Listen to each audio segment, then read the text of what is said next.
Welcome to Suki mini diaries. சில பல மாதங்களே ஆகிப்போச்சு இந்த மாதிரி மால்க்கெல்லாம் வந்து சுற்றி பார்த்து. இன்றைக்கி ஒரு வேலையாக தான் வந்திருக்கோம். என்னன்னா, என்னோடய ஃபோன் ஒன்று கோமா ஸ்டேஜில் போய் உட்காந்துக்குச்சு. அதை சரி பண்ணுறதுக்கு ஃபீனிக்ஸ் மாலில் தான் இருக்குது அந்த சர்வீஸ் சென்டர். அப்படின்னதுனால அதை எப்படியாவது தட்டி எழுப்பி உட்கார வச்சிடலாம் அப்படிங்கிறதுக்காக இங்கே வந்துட்டோம். இங்கே என்னென்ன சேட்டையெல்லாம் பண்ண போகிறோம் அப்படிங்கிறத வாங்க சேர்ந்தே ட்ராவல் பண்ணி பார்க்கலாம். ஞாயிக்காவை கீழே இறக்கி விட்டதும் அவள் சிட்டா பறக்க ஆரம்பிச்சிட்டா. ஒவ்வொரு கடைக்குள்ளேயே போனவளை தூக்கி ஸ்ட்ரைட்டாக நடக்க வைக்கிறதுக்குள்ளே ஒரு பாடம் ஆயிடுச்சு. நான் தான் நியூ மாடர்ன் மாம் அப்படின்ற பேரில் காலில் இந்த கிராக்ஸ் செப்பலை போட்டுக்கிட்டு ஏதோ டயரை கட்டி விட்டா மாதிரி எல்லாரும் தரையில் நடக்கிற மாதிரி இருக்குது, எனக்கு மட்டும் ஏதோ தண்ணியில் நடக்கிற மாதிரியே இருக்குது அப்படின்னு ஒரு 1/4 கிலோவை போட்டுக்கிட்டு காலுக்கும் செப்பலுக்கும் சம்மந்தம் இல்லாமல் லாந்திக்கிட்டு இருந்தேன். அப்புறம் ஒரு 1/4 மணி நேரமாக இந்த தூணில் ரவுண்ட் அடிச்சுட்டு வந்திருப்பா.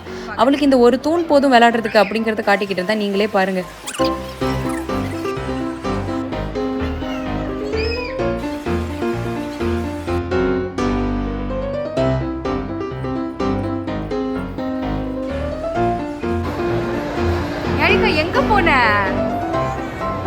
எங்க போன அதான் 9-1 போடாம வேற போட்டேன். அது வேற ஒரு தப்பு.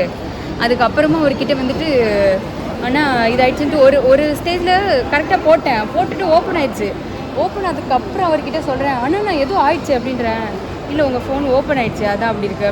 எந்த ரியாக்ஷன் கொடுக்கலாம் அப்படியே வச்சுக்கிட்டு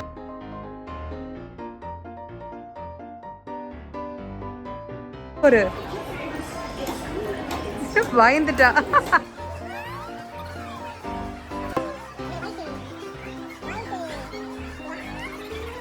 எந்த கடைக்குள்ளே போனாலும் இந்த கடைக்குள்ளே போகக்கூடாது போல்.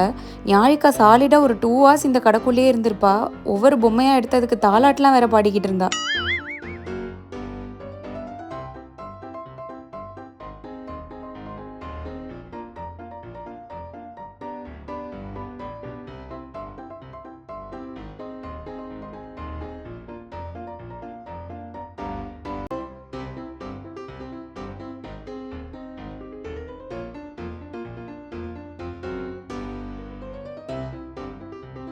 இந்த இடம் தான் த்ரில்லிங்கான இடம். எனக்கு பிடிச்ச ஒரு பொருள் இந்த கடைக்குள்ளே இருக்குது அப்படிங்கிறதுக்காக இந்த கடைக்கு வந்தால் தொட்டதுக்கெல்லாம் 2000 3000 அப்படின்ற மாதிரியே இருந்தது. ஞாயிக்கா வச்சுட்டு வாங்காத பொருளுக்கு பில்லை கட்டிட போகிறோமோ அப்படின்ற பீதியிலேயே சுற்றிக்கிட்டு இருந்தோம். க்யூட்டாக இருக்கிற எல்லா பொருளும் பாட்டாக கலண்டக்கூடாது ஞாயிக்கா கைப்பட்டு அப்படிங்கிறது மாதிரி தான் இருந்துச்சு. என்ன ஐட்டங்களோ 12B ஃப்ளாட்டினிலே அப்படின்னே சுற்றிக்கிட்டு இருந்தா ஞாயிக்கா எதையும் தொட்டாதடா அப்படின்ற மாதிரியே பின்னாடியே ஓடிக்கிட்டு தெரிஞ்சோம் அவ கூடயே.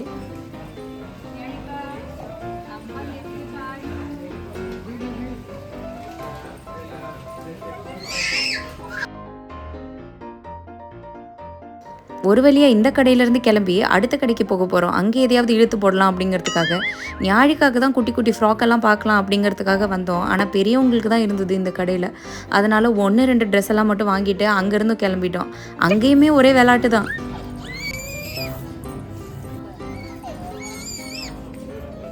ஞாயிக்கா எங்கே காணோம்?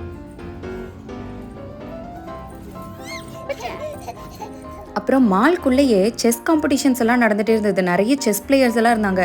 எனக்கு இப்போதைக்கு தெரிஞ்ச 2 பேர், ஒன்று குகேஷ், ஒன்று பிரக்யானந்தா. இவங்க யாராவது உள்ளே இருக்காங்களான்னு தலையூட்டலாம் தேடிக்கிட்டு இருந்தேன். அப்படி யாரும் என் கண்ணுக்கு தெரியலை. அப்புறமா என்னோட மலரும் நினைவுகள்லாம் ஞாபகம் வந்தது. ஸ்கூல் காலேஜ் டேஸ்லலாம் நான் நிறைய செஸ் காம்படிஷன்லலாம் பார்ட்டிசிபேட் பண்ணி சர்டிஃபிகேட்ஸ் எல்லாம் இன்னுமே என்கிட்ட இருக்குது. ஆனால் இப்போல்லாம் அதெல்லாம் டச் விட்டு போயிடுச்சு. நானும் பெரிய செஸ் புலிதாண்டா அப்படின்றது போய் சமையலில் கரைக்கிற புலி தான் அப்படிங்கிற மாதிரி ஆயிடுச்சு. அப்புறம் ஈவினிங் கொஞ்சம் பசி எடுத்துச்சு அப்படின்றதுனால ஸ்நாக்ஸ் சாப்பிட்லாம் அப்படின்னு சொல்லிட்டு ஃபுட் கோர்ட் போனால் மக்கள் வெள்ளத்தில் நிரம்பி வலிஞ்சிக்கிட்டு இருந்தது ஃபுட் கோர்ட்டே. அங்கே உட்காரத்துக்கு முதல்ல இடம் பார்த்துட்டு அதுக்கப்புறம் தான் ஃபுட்டே ஆர்டர் பண்ணணும் அப்படின்ற மாதிரி மைண்ட் செட்டில் தான் உள்ளே போய்கிட்டு இருந்தோம். உள்ளே போனால் பயங்கர வாசனை. போனாலே டெம்ட் ஆகிடும் போல், ஏதாவது ஆர்டர் பண்ணி சாப்பிட்ணுன்னு தோணிடும். ஞாயிக்காக்கு ஆல்ரெடியே சாப்பாடு ஸ்நாக்ஸ் எல்லாம் கொண்டு வந்துட்டோம். அவளுக்கு அதை தான் கொடுக்கணும் அப்படின்னு சொல்லிட்டு. ஸோ நாங்கள் எங்களுக்கு ஏதாவது கொறிக்கலாமா அப்படின்னு சொல்லிட்டு ஒவ்வொரு இடத்தையா தேடிட்டு இருந்தோம். நல்ல சுட்ட கோழி அதெல்லாம் சுட்டுக்கிட்டு இருந்தாங்க. வாசனைலாம் கம்மகம்மன் வேற வந்துக்கிட்டே இருந்துச்சு. வாங்க என்னென்ன பண்ணுறாங்கன்னு பார்க்கலாம்.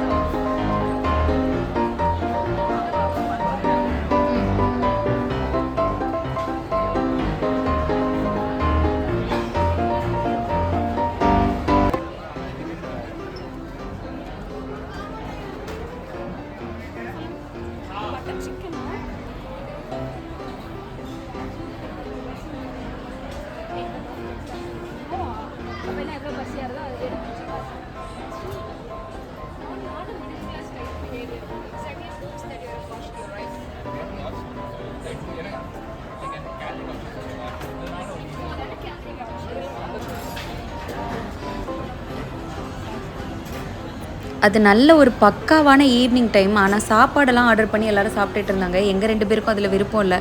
ஈவினிங் ஏதாவது ஸ்நாக்ஸ் மாதிரி தான் சாப்பிடணும் அப்படின்றதுனால ஸ்நாக்ஸ் கடை மாதிரி தேடிட்டு இருந்தோம். அப்புறம் இந்த ஃபீனிக்ஸ் பால்கனி என்னோட காலேஜ் டைம் மெமரிஸ் நிறைஞ்சு கிடக்கிற ஒரு இடம். அதுக்கு தான் ரொம்ப நாள் கழித்து நான் இங்கே போகிறேன் அப்படின்றது பயங்கர எக்ஸைட்டடாக இருந்தது எனக்கு. சுற்றி எல்லாத்தையும் பார்த்துட்டு இருந்தேன். இந்த பால்கனியில் நின்று இந்த சுற்றி இந்த வியூவை பார்க்குறதே அப்படி ஒரு சந்தோஷமாக இருக்கும் எனக்கு. ரொம்ப நேரம் உட்காந்து எதையாவது யோசிச்சுட்டு இருப்பேன். எவ்வளோ வருத்தில் இருக்கும் பாரு.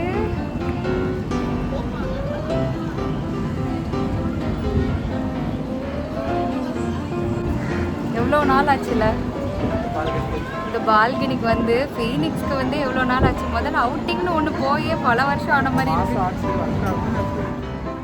என்ன சாப்பிடலாம்?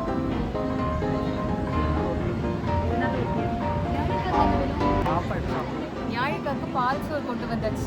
சாப்பிட்ணுன்னு முடிவு பண்ணிட்டா எப்போவும் வீட்டில் செஞ்சு சாப்பிட்றேன் அடிக்கடி வாங்கி சாப்பிட்ற ஸ்நாக்ஸாக வாங்கி சாப்பிடக்கூடாது. ஏதாவது வித்தியாசமாக எப்போயாவது சாப்பிட்ற ஸ்நாக்ஸ் சாப்பிட்ணும் அப்படின்றதுக்காக தான் கேஎஃப்சியை முடிவு பண்ணோம்.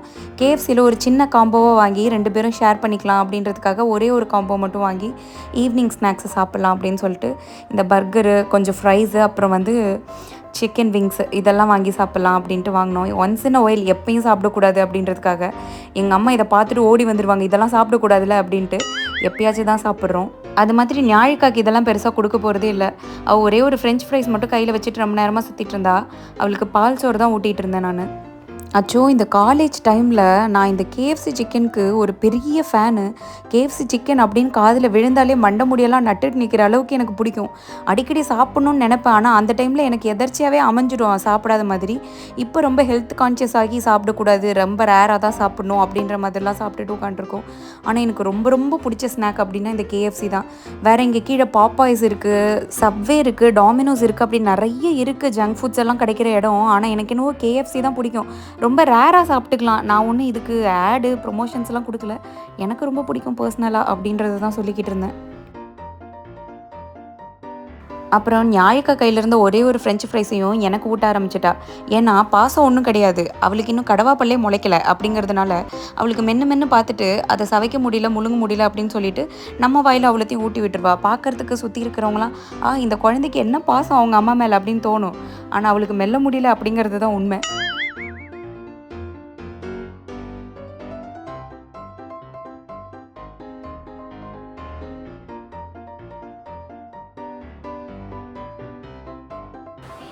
பச்சை வாழைப்பழ மில்க் ஷேக். பரவாயில்ல, இந்த கடைக்கார அண்ணா நாங்கள் சொன்னதுமே ஐஸ் போடாமல் சுகர் போடாமல் 2 பச்சை வாழைப்பழத்தை போட்டு அப்படியே அரைச்சி கொடுத்தாங்க.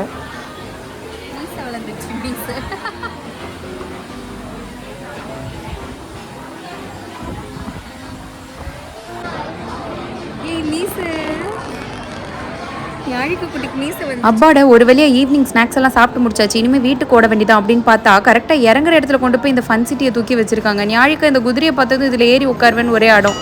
அப்புறம் அவங்க அப்பா வேற ஜாலி ஆகிட்டு, வா கொஞ்ச நேரம் ரீசார்ஜ் பண்ணி விளையாடிட்டு போகலாமா அப்படின்னு. இவ்வளோ நேரம் நடந்ததுக்கே என் பாடி தாங்கலை. இதுக்கப்புறம் 2 அடி எடுத்து வச்சேன்னா என்னை தள்ளு வண்டியில் தான் இழுத்துட்டு போகணும். வாங்க ஒழுங்காக வீட்டுக்கு போவோம், வேணா ஒரு நிமிஷம் வேடிக்கை பார்த்துட்டு வாங்க அப்படின்றதுக்கு பாம்போல வேடிக்கை வேற பார்த்துக்கிட்டு இருக்காங்க. இதுக்கு மேலே இருந்தால் நம்ம மனசு மாறி போயிடும் அப்படின்றதுக்காக இவங்களை தரன்னு இழுத்துட்டு ஒரு வழியாக வீட்டுக்கு வந்து சேர்ந்தாச்சு. அவ்வளோதான், இதோட இந்த ஃபீனிக்ஸில் நாங்கள் பார்த்தது எல்லாமே முடிஞ்சு போச்சு. தேங்க்யூ ஃபார் வாட்சிங். இவ்வளோ நேரம் எல்லோரும் பொறுமையாக பார்த்ததுக்காக.